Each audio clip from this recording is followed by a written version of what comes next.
You know what?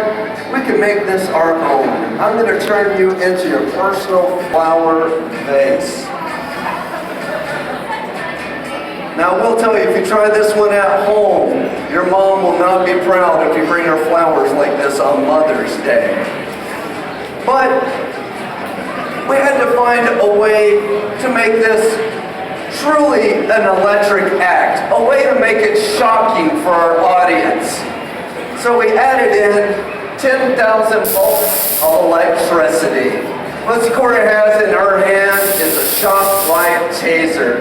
In just a moment, I'm going to kneel down before her. We're going to count down one more time, and she's going to send 10,000 volts of electricity coursing through my little land flower. You guys ready to see something extremely dangerous? Yeah, this is your favorite part of every day. All right, let's get that. 3, 2, 1.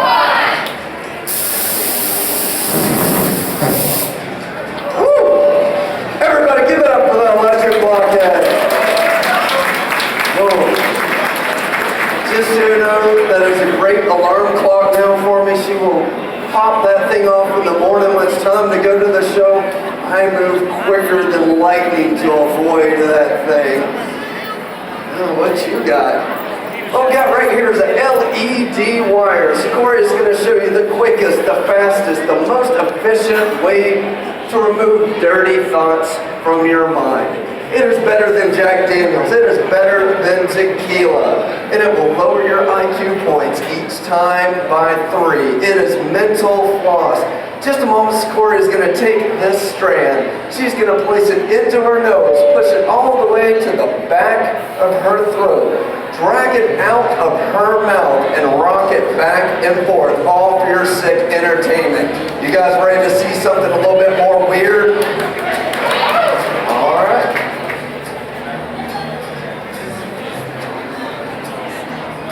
Up the nose. Everybody give it up for mental floss.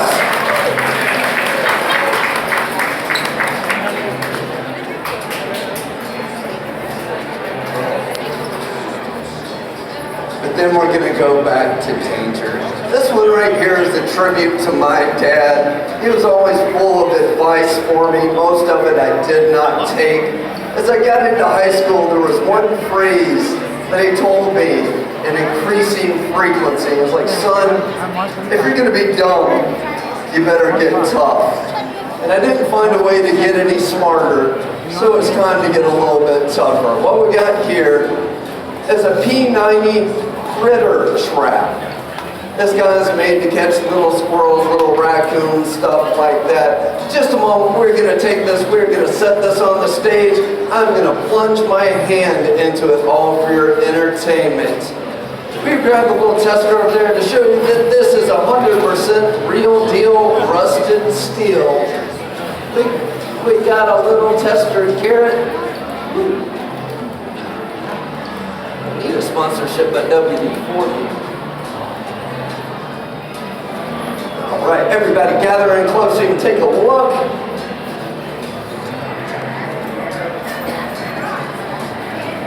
As you can see, it is unaltered, unchanged, other than about 5 years of rust on it. And I'm going to take my nice brand new ring off though. So I don't want that permanently fused to my hand.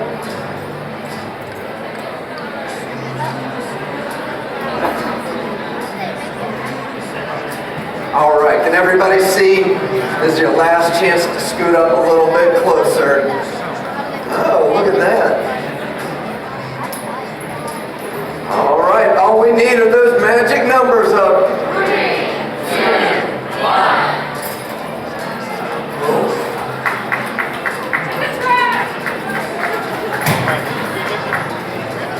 Now, you can't do just one and be done, so we got one more trap for you. What we got right here is a coyote trap with a tension weight at 450 pounds. It's always great to watch somebody who's real small try to set this thing. Now, do we have any wrestling fans in the audience? Got a couple here, one here. Now guys, watch this. Sideshow people do do stunts, magic, do tricks, but I'm about to do a magic trick. There's only a handful of us who said we liked wrestling, but watch this.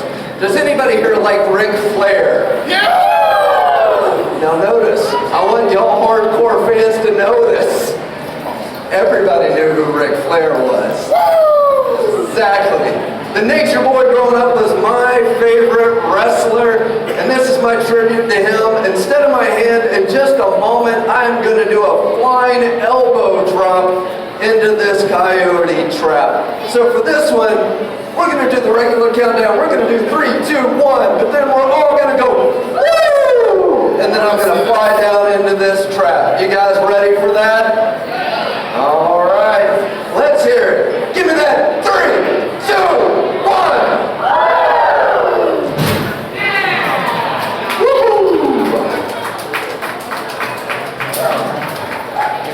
Now, after that one, you get to do something, Corey. What you got over there on the table? Oh. Just so you know, there are less than 250 sword swallowers left in the world. There are less than 35 performing female sword swallowers, and we got one right here, right now, for all of you. In just a moment, she's going to take this sword. She's going to place it in her mouth. It is going to travel down her throat, a 1/4 inch from her heart, between her lungs, all the way to the pit of her stomach. All right, down the hatch without a scratch.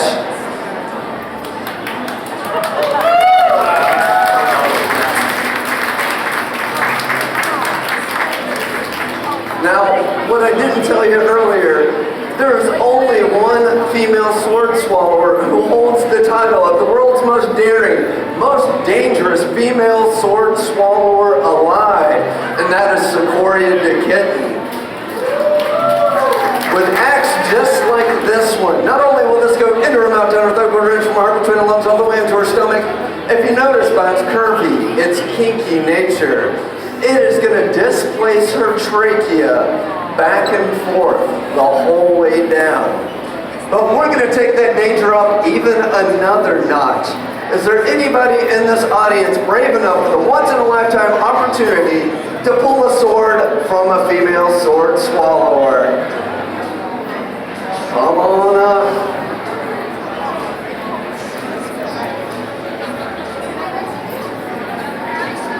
All right, everybody give Veronica a big round of applause.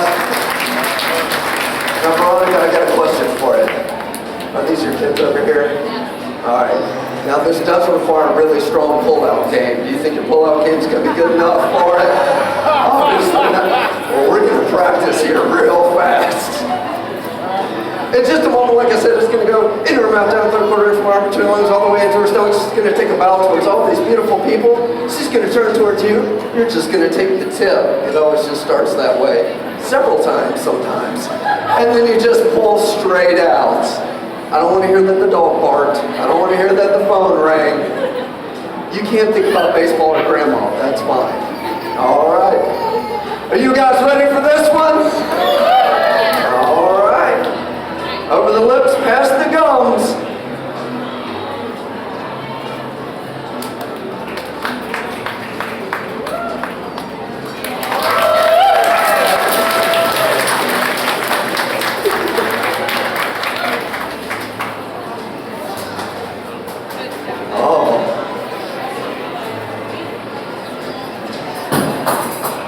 Just leave that there, we know where it is.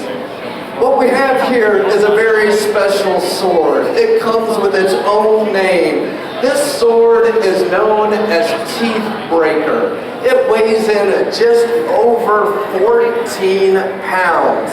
If she swallows this sword too fast, you guessed it, it will break out her teeth. If it hits her stomach too quickly, it will cut it open and she will bleed out. In the last 100 years, over 50 sword swallowers have died attempting a stunt just like this one. All right, you ready? Once again, down the hatch without a scratch.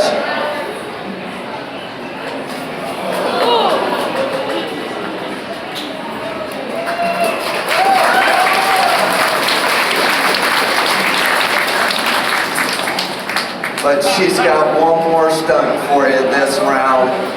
pleasure, double your fun. We're putting two things into one. Not only will it go into her mouth, out the quarter inch from her heart between her lungs all the way into her stomach. What? Like I don't say that enough. If it splays out, it will break open her esophagus. If she gets the angle wrong, one of these can go into a lung. If that happens, you will hear a really cool sound on the stage, but then she will fall over and it won't be so cool, but I will have a limited edition merchandise for sale at that point. Buy a t-shirt, buy a sticker, help me find a new sword swallower. I mean, I love you. Love you very much. Anyway, one last time.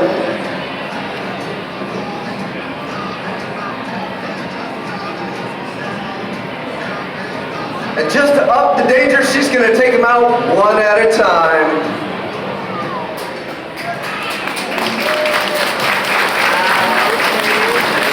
We've got one more opportunity for you guys. With Sideshow, we've got a tradition of asking for tips, but we got a special way of doing it. If you've got a $1 bill, a $2 bill, if you got a $2 bill, I know where you were last night. But you can put that right here in this hat. But if you've got a $5 bill, a $10 bill, a $20 bill, we will let you staple it directly to our bodies. For $5, you get an arm. For $10, you get a leg. I'll even let you staple it to my butt. If you got $20, I will let you staple it to mine or Chadlack's face. If you got $100, you get to staple it directly to mine or Chadlack's forehead. So make a memory you won't forget. Do something that'll make your mom not so proud. And we're going to come on out there to you. Let me grab my staple gun. You got yours. Go ahead and wander on down there. And line all up. Go ahead and come on up to the front of the stage. Like I said, if you got a $1 bill, a $2 bill, you get to put it in that hat over there. But if you got a $5 bill, a $10 bill, $5. Now here's a history lesson. Who's on a $5 bill? I wish. That would be Abraham Lincoln. Now, how was Abraham Lincoln killed? He got shot, but he got shot in the back of the head. So you always have to turn a $5 bill over. You look like somebody knows how to use a staple gun. All right, so take that, place it right in the middle of that bill. There you go. It's as easy as that. Thank you so much. So come on.